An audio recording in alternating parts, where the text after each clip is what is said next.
إن الحمد لله الذي هدانا لهذا وما كنا لنهتدي لولا أن هدانا الله أصلي وأسلم على نبينا مصطفى محمد صلى الله عليه وسلم وعلى آله وصحبه أجمعين أما بعد أعوذ بالله من الشيطان الرجيم بسم الله الرحمن الرحيم സൂറ അൽ-മാഇദ 109 വചനത്തിന്റെ വ്യാഖ്യാനം നോക്കുമ്പോൾ അല്ലാഹു സുബ്ഹാനഹു വ തആല ആ മഹ്ശറാവൽ സഭയിൽ റസൂലുമാരെയൊക്കെ ഒരുമിച്ച് കൂട്ടിക്കൊണ്ട് വിചാരണ ചെയ്യുകയാണ്, അവരോട് ചോദ്യങ്ങൾ ഉന്നയിക്കുകയാണ്.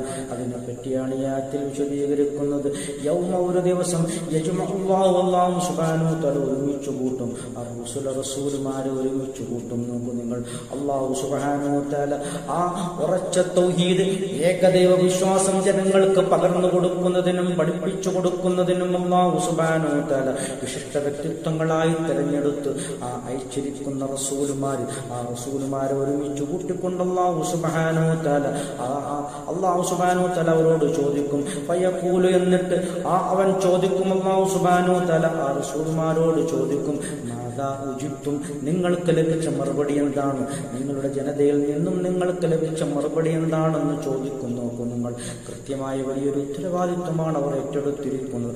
ആ ഉത്തരവാദിത്വം കൃത്യമായി പൂർത്തീകരിച്ചിട്ടുണ്ടോ എന്നുള്ളത് അല്ലാഹു സുബ്ഹാനഹു വ തആലക്ക് ഏറ്റവും നല്ല രൂപത്തിൽ അറിയുന്നതാണ്. എന്നാലും റസൂലുമാരൊക്കെ കടിഞ്ഞു വരച്ചുകൊണ്ട് അല്ലാഹുവിന്റെ മുന്നിൽ അങ്ങേയറ്റം ഭയഭക്തിയോടുകൂടി വിനയത്തോട് നിൽക്കുന്ന സമയത്താണ് അല്ലാഹു സുബ്ഹാനഹു വ തആല ചോദിക്കുന്നത്, നിങ്ങളുടെ സമുദായങ്ങളിൽ നിന്നും നിങ്ങൾക്ക് കിട്ടിയ മറുപടി എന്താണ്?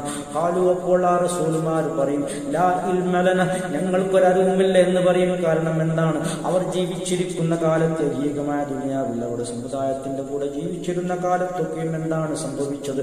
എത്ര പേരാണ് വിശ്വാസികളായത്, എത്ര പേരാണ് സത്യനിഷേധികളായത് എന്നൊക്കെ അവർക്ക് കൃത്യമായി അറിയാം. അവരുടെ മനഃശേഷമുള്ള കാര്യങ്ങൾ സൂക്ഷ്മമായി അവർക്ക് അറിയില്ലല്ലോ. അതുകൊണ്ടാണ് അങ്ങേയറ്റത്തെ വിനയത്തോടുകൂടി അവർ പറയുന്ന അല്ലാഹുവിനോട്, ലാ ഇൽമ ലനാ, ഞങ്ങൾക്ക് അറിവില്ല അല്ലാഹ്, ഇന്നക, നിശ്ചയമായും നീ, അന്തൽ അല്ലാമുൽ ഖുയൂബ്, നീയാണ് എല്ലാ ദൃശ്യകാര്യങ്ങളും അറിയുന്നവൻ, നീ തന്നെയല്ലേ, നിനക്കല്ലേ എല്ലാം കൃത്യമായും വ്യക്തമായും അറിയുന്നു, സുവ്യക്തമായും അറിയുന്നതുകൊണ്ട് വിനയത്തോടുകൂടിയുള്ള ഒരു മറുപടിയാണ് ആ റസൂൽമാർക്ക് പ്രത്യുത്തരമായി നൽകുക എന്നാണ് ഈ ആയത്തിൽ കൂടി നമുക്ക് പഠിപ്പിച്ചിരുന്നു. നോക്കൂ നിങ്ങൾ, നമ്മൾ അള്ളാഹുവിനെ ഭയപ്പെടുന്നവരാകണം, അവനെ സൂക്ഷിക്കുന്നവരാകണം. നാം ഒക്കെയും അത്തരം റസൂലുമാരുടെ അനുയായികളാണെന്നുള്ള ഉറച്ച ബോധ്യം നമുക്കുണ്ടാകണം.